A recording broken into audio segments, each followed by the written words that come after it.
It's June 2004. The clock is counting down in Game 5 of the NBA Finals. The Detroit Pistons are seconds away from pulling off one of the biggest upsets in basketball history, the team with Kobe Bryant, Shaq, and a roster loaded with superstars. And in the middle of all this chaos, holding a Finals MVP trophy, is Chauncey Billups, a guy who was once labeled one of the biggest busts in NBA history. Seriously, think about that. This same guy was traded just months after being picked 3rd overall. He bounced around from team to team, struggling to find a home. Most players who start like that never ever recover. Their careers usually end up forgotten. But Chauncey didn't just recover. He went from an unwanted rookie to the leader of a championship team. But how in the world did this happen? Buckle up, because the story of Chauncey Billups from draft day disappointment to NBA Finals MVP is one you absolutely have to hear to believe. Fast forward to the year 1997, Chauncey declares for the NBA draft after 2 amazing college seasons. Meanwhile, the NBA world has its eyes on a generational talent named Tim Duncan at number 1. But Chauncey is not far behind. The Boston Celtics snatch him up with the 3rd overall pick. The 3rd pick in the draft and a point guard with strength and scoring ability. For Boston, that's really good, and the expectations are very high. The Boston Celtics fans are desperate for a savior, and 20-year-old Chauncey Billups walks in the door with that heavy mantle on his shoulders. Spoiler alert, it did not go as planned. For him and the Boston Celtics, it did not go well. Head coach Rick Pitino was a no-nonsense guy who had just come from dominating the college game. Although patience with young players was not his strong suit, Chauncey, meanwhile, was a scoring point guard, a shoot-first guard in an era that still preferred its point guards to be pass-first floor generals.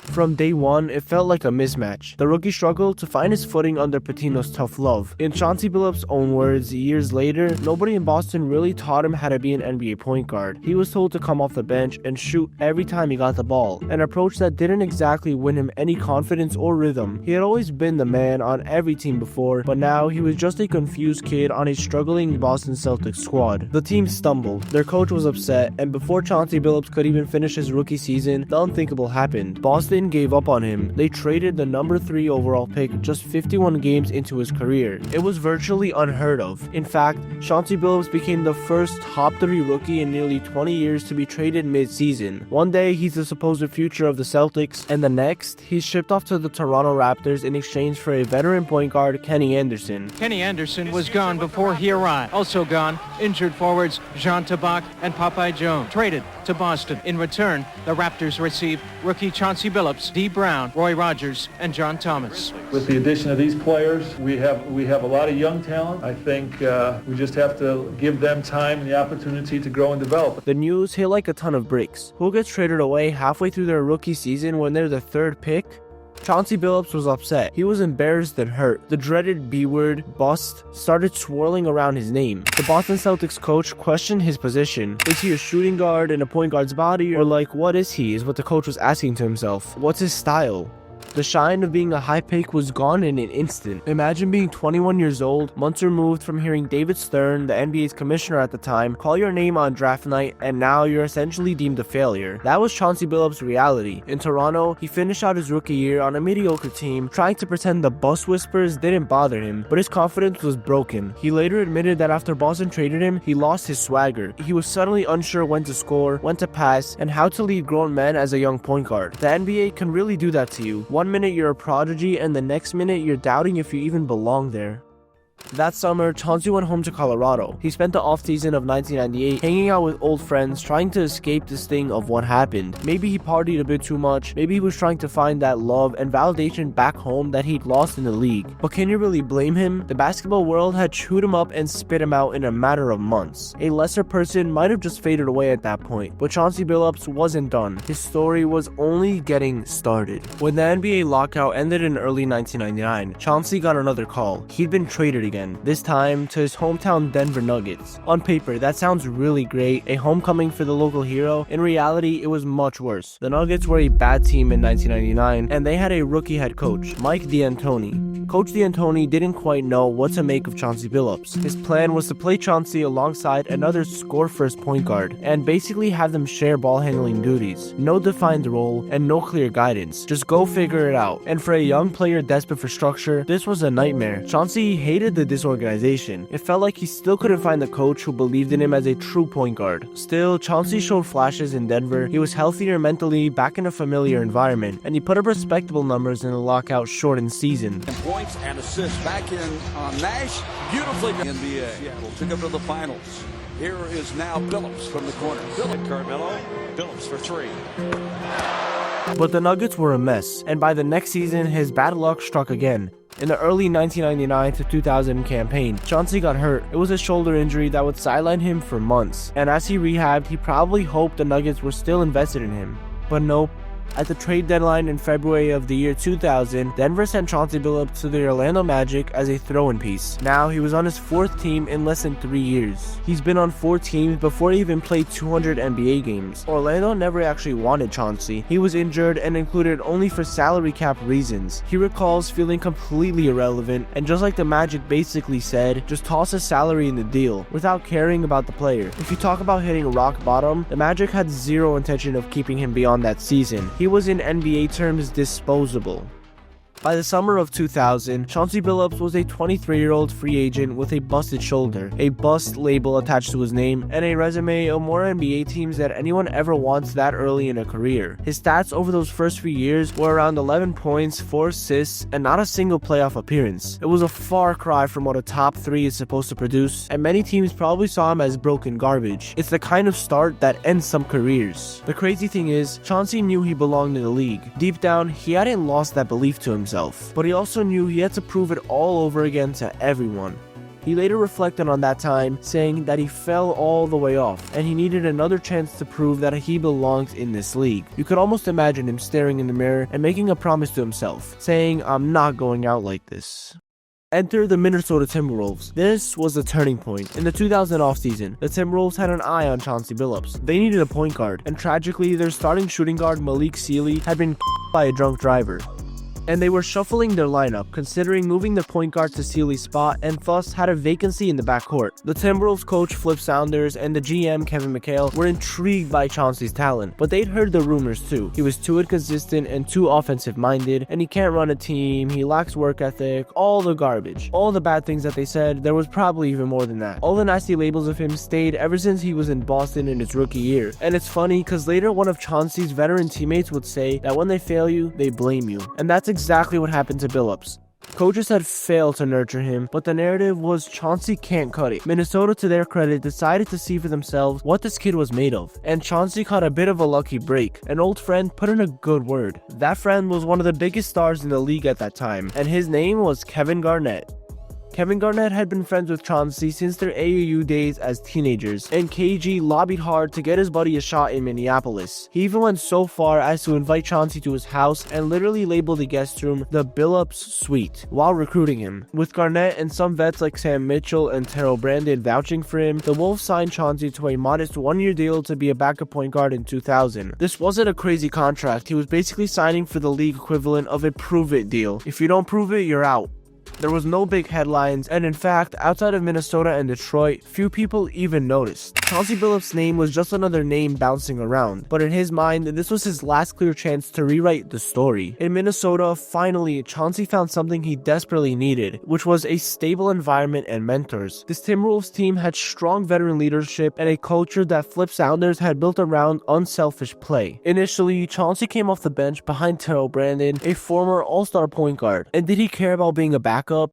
No, Chauncey essentially became a star player of the team, but not for his statistics, more for his presence. He did something pretty rare for a young player who'd once been the man. He humbled himself. He started peppering Terrell Brandon with questions at every opportunity. In the locker room, he even moved his seat next to Brandon's. On team flights, at dinners, Chauncey was by Brandon's side asking, "How do you know when to score and when to pass? How do you run the team in crunch time?" He also leaned on Sam Mitchell for advice on professionalism, preparation, and all the little things. The Wolves vets were a bit wary at first, but Chauncey's attitude won them over. Slowly, they saw a teammate and not a selfish player, but a guy willing to put in the work and play the right way. The very perception that had haunted him began to change.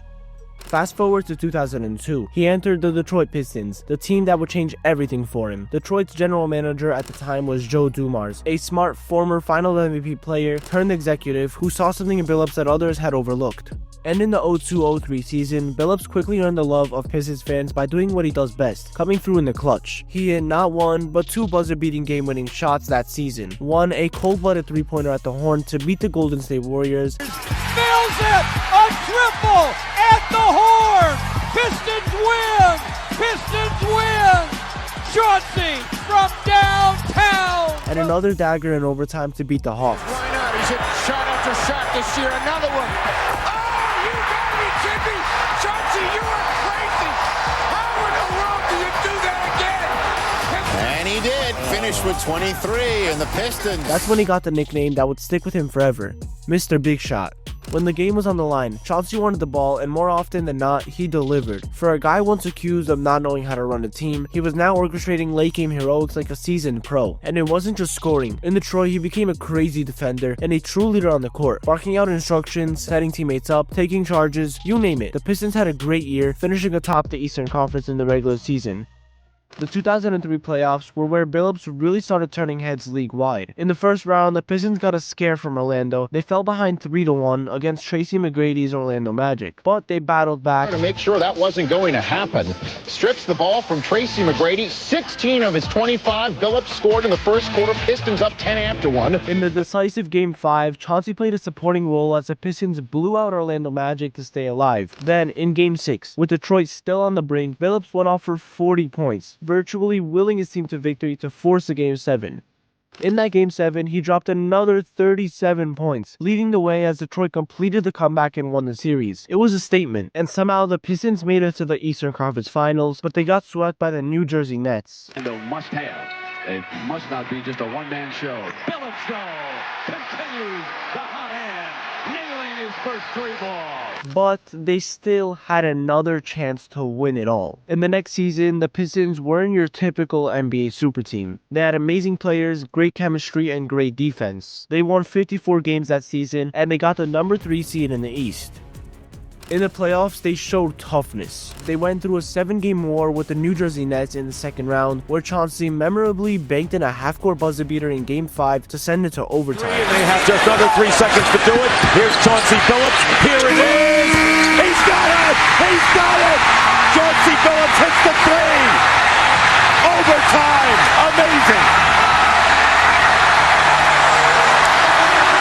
They pulled out that series in 7 games, and in the Eastern Conference Finals, they faced the Indiana Pacers in what felt like basketball's equivalent of a 12-round heavyweight fight. It was low scoring, it was very ugly, and every possession was a battle. But in 6 games, the Detroit Pistons clutched up and made it to the NBA Finals. Now, let's set the stage for that 2004 Finals, because context is everything here. The Pistons were about to face off the Los Angeles Lakers, a team dripping with Hall of Fame talent. The Lakers had Shaq, the most dominant big man of his era and probably of all time. They had Kobe Bryant, the most electrifying scorer, and they had added legends like Karl Malone and Gary Payton in a star-studded offseason arms race. On paper, it was a joke of a mismatch, and virtually every analyst picked LA to win easily. Some said even in only 4 games. But from Game 1 in the Finals, it was clear that the Pistons weren't reading the Hollywood script. They punched the Lakers in the mouth with physical defense and smart team basketball, and who was leading that charge? Number 1 in blue, Mr. Big Shot himself, Chauncey Billups. He controlled the tempo from the point guard spot, calmly navigating the famed Laker triangle offense by simply refusing to let them run it. The Pistons stunned Los Angeles in Game 1 on the road, immediately flipping the home court advantage. The Lakers bounced back in a tight Game 2, but even in that loss, Chauncey was brilliant. As the series shifted to Detroit, the Pistons' confidence was sky high and the crowd at the Palace was deafening. Detroit smothered the Lakers in Game 3 and 4 to take a 3-1 series lead. Suddenly, that unlikely upset was looking very likely. Throughout these games, Billups was consistently excellent, scoring around 20 points each night, shooting efficiently, and playing really good defense. It wasn't loud or flashy like Kobe dropping 40, it was just rock solid, winning basketball every game.